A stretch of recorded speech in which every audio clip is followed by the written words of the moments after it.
예루살렘 군중들이 있습니다.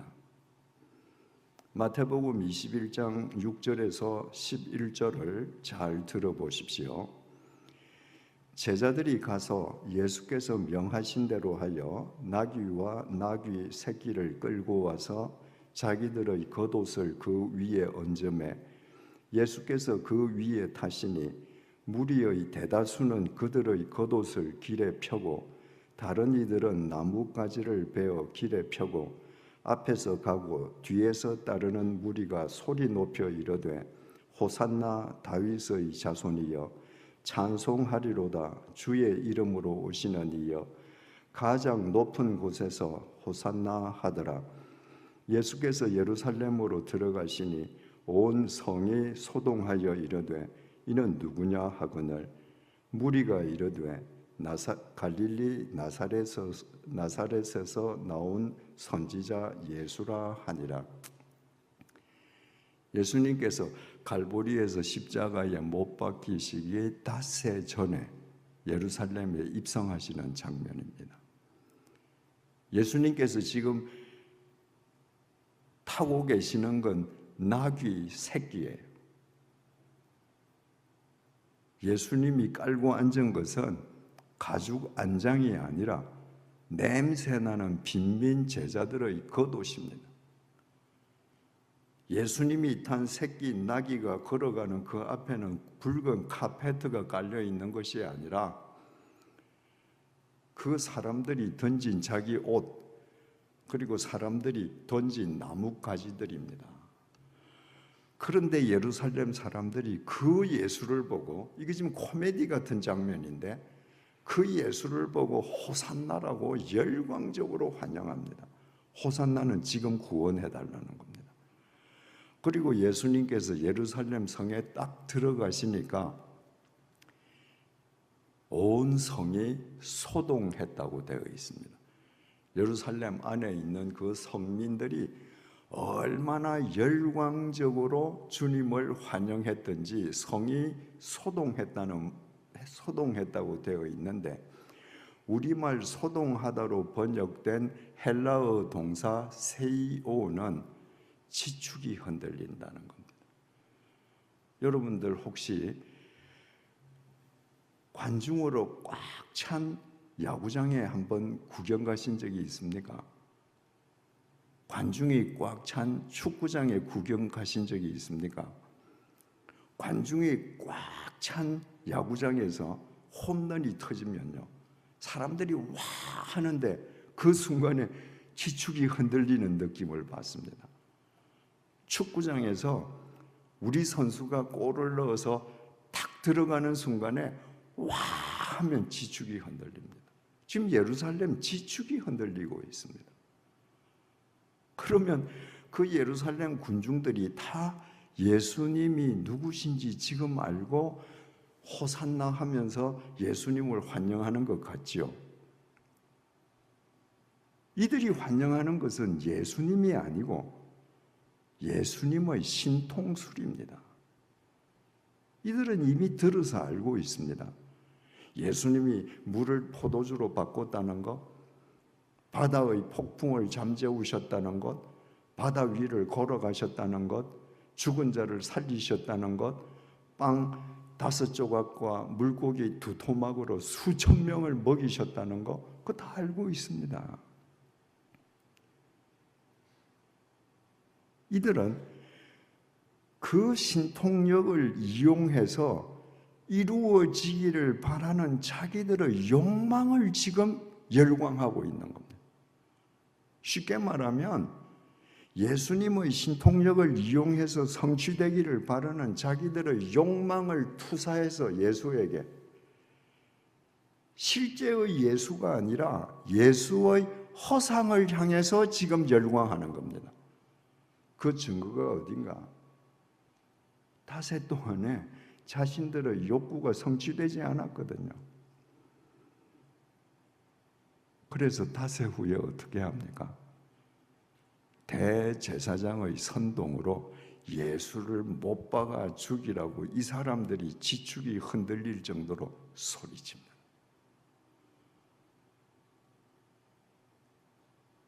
자기 욕망에 사로잡혀 있으니까 대제사장 무리가 거짓 모함으로 선동하는데 간단하게 선동당하는 무지를 범했습니다. 여러분은 지금 예수를 믿습니까? 아니면 여러분의 욕망을 투사시킨 예수의 허상을 믿습니까? 여러분이 예수를 믿는다면 어떤 상황을 당할지라도 예수님만 신뢰할 것입니다. 그러나 여러분들이 여러분의 욕망을 투사한 예수의 허상을 믿는다면 여러분들은 예수님을 원망할 때가 수없이 많을 겁니다. 여러분은 여러분이 만든 예수를 믿으니까 예수는 여러분의 종처럼 여러분이 원하는 거 다 해줘야 되니까 예수님은 그런 분이 아닙니다.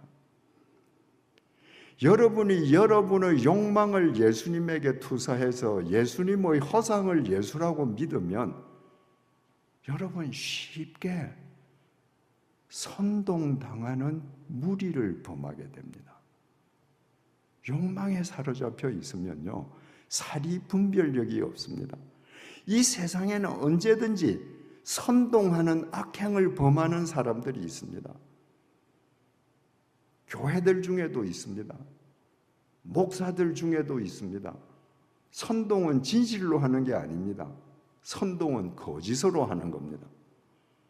왜 선동하는가? 쉽게 선동당하는 무리가 도처에 있기 때문입니다. 누가 쉽게 선동당하는가? 예수를 보지 않고 예수에게 자기 욕망을 투사해서 예수의 허상을 보는 사람들, 그 사람들은 자기 욕망에 사로잡힌 사람들이거든요. 그런 사람들이 선동당하는 무지를 범합니다.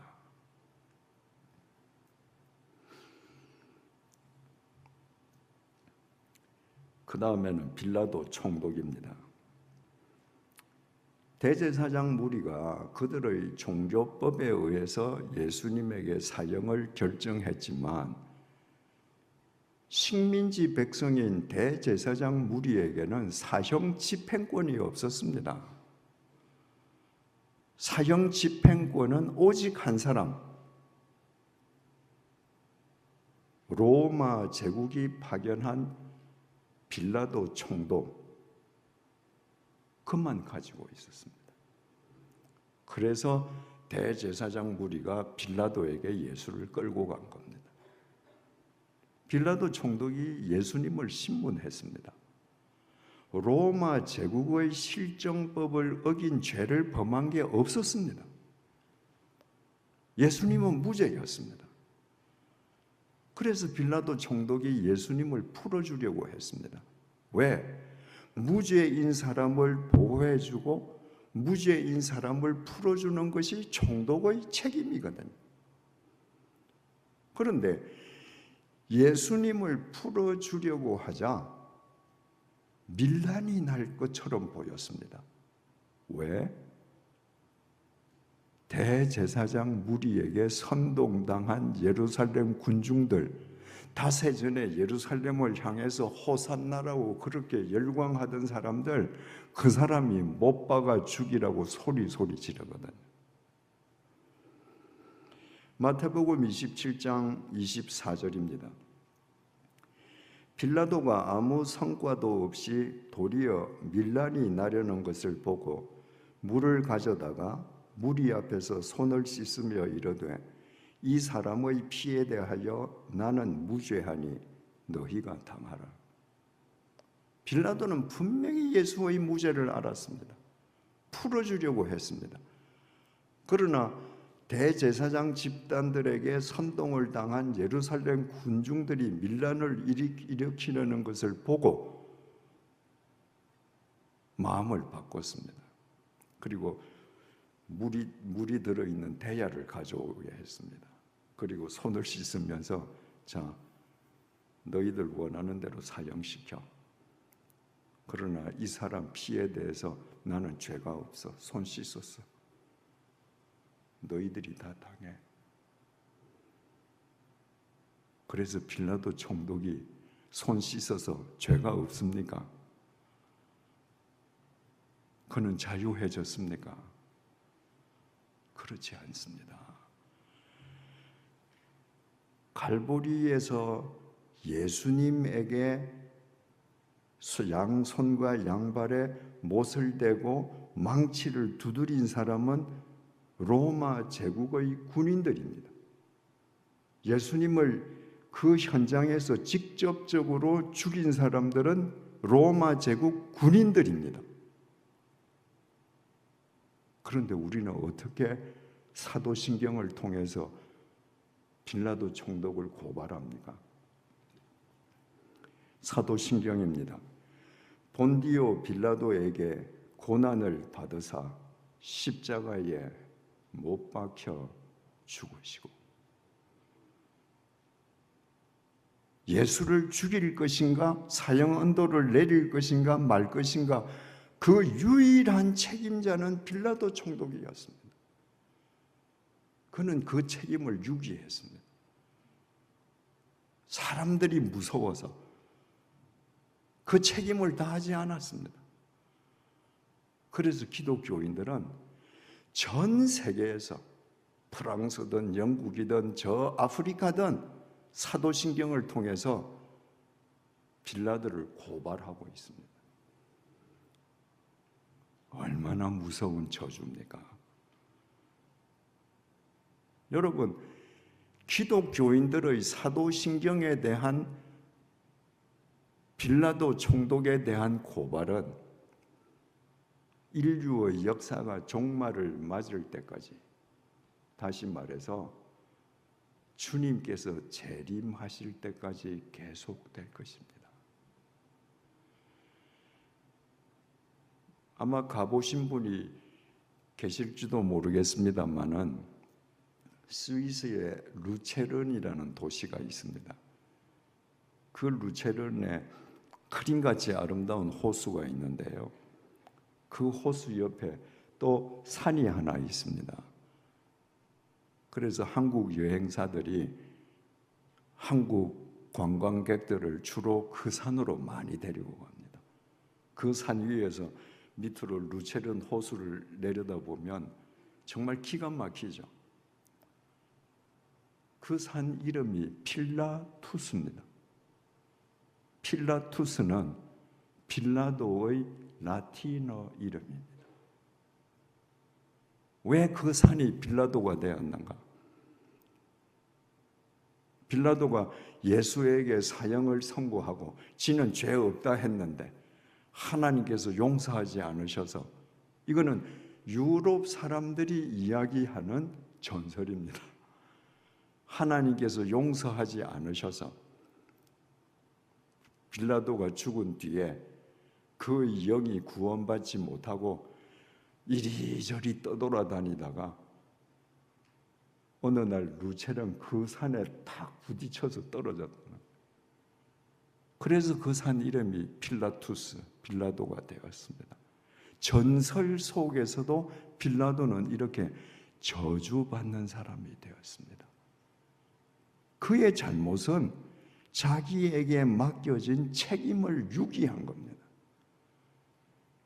여러분 지금 무슨 책임지고 있습니까? 자식을 키우는 책임, 가정을 지키는 책임, 조직을 운영하는 책임, 공직을 수행하는 책임, 여러분이 그 책임을 다하지 아니하면 그것은 빌라도가 여론이 무서워서 무죄인 줄 알면서 예수에게 사형을 선고한 것과 똑같습니다. 하나님께서 에덴 동산을 창설하시고 이 동산에 있는 거 모든 거 다 먹어도 되는데 이 나무는 먹으면 안 돼. 선악과는 먹으면 안 돼. 그러면 죽어. 그 말씀을 하실 때 하와는 창조되지 않았습니다. 하나님께서는 그 명령을 아담에게만 하셨습니다. 그 다음에 하나님께서 아담의 돕는 배필로 하와를 창조하셨죠. 그 하와가 뱀의 유혹에 빠져서 그 선악과를 먹었습니다. 그리고 남편에게 줬습니다. 남편도 먹었습니다. 여러분, 우리가 논리적으로 따지자면 누구의 죄예요? 여자의 죄입니다. 성경은요, 남자의 죄라고 정의합니다. 왜? 그 나무를 먹지 말라는 말씀을 받은 사람, 그 나무를 먹지 않도록 자기 아내가 된 하와를 보호할 책임이 있는 사람이 아담이었기 때문입니다. 그래서 성경 전부 다 아담 한 사람으로 죄가 들어왔다 그럽니다. 여러분이 아무리 작은 책임이라도 여러분에게 주어진 책임을 다하는 것은 이렇게 중요합니다. 그 다음에 오늘 본문을 보시겠습니다. 마태복음 27장 32절에서 44절입니다. 32절. 나가다가 시몬이란 구레네 사람을 만나매 그에게 예수의 십자가를 억지로 지워 가게 하였더라. 예수님은 허약했습니다.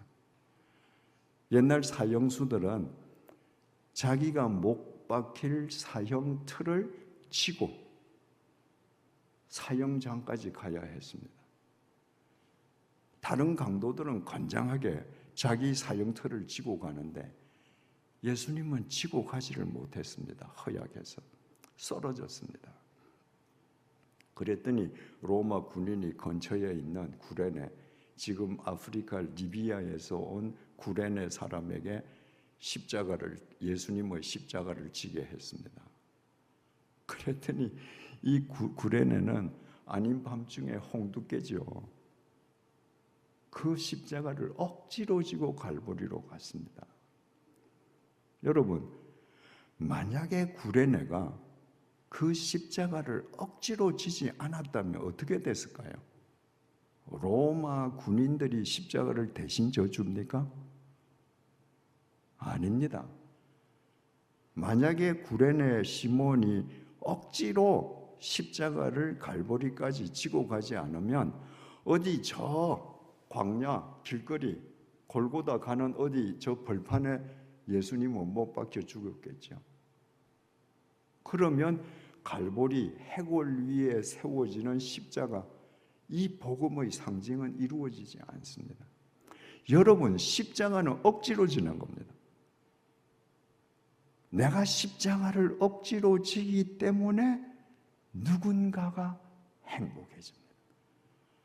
그 사람이 십자가를 억지로 지기 때문에 내가 행복해집니다. 십자가를 져본 사람이 또 집니다. 왜? 내가 십자가를 진 결과로 누구에겐가 하나님의 사랑의 열매가 맺는 것을 보았기 때문에 또 십자가를 지는 거예요.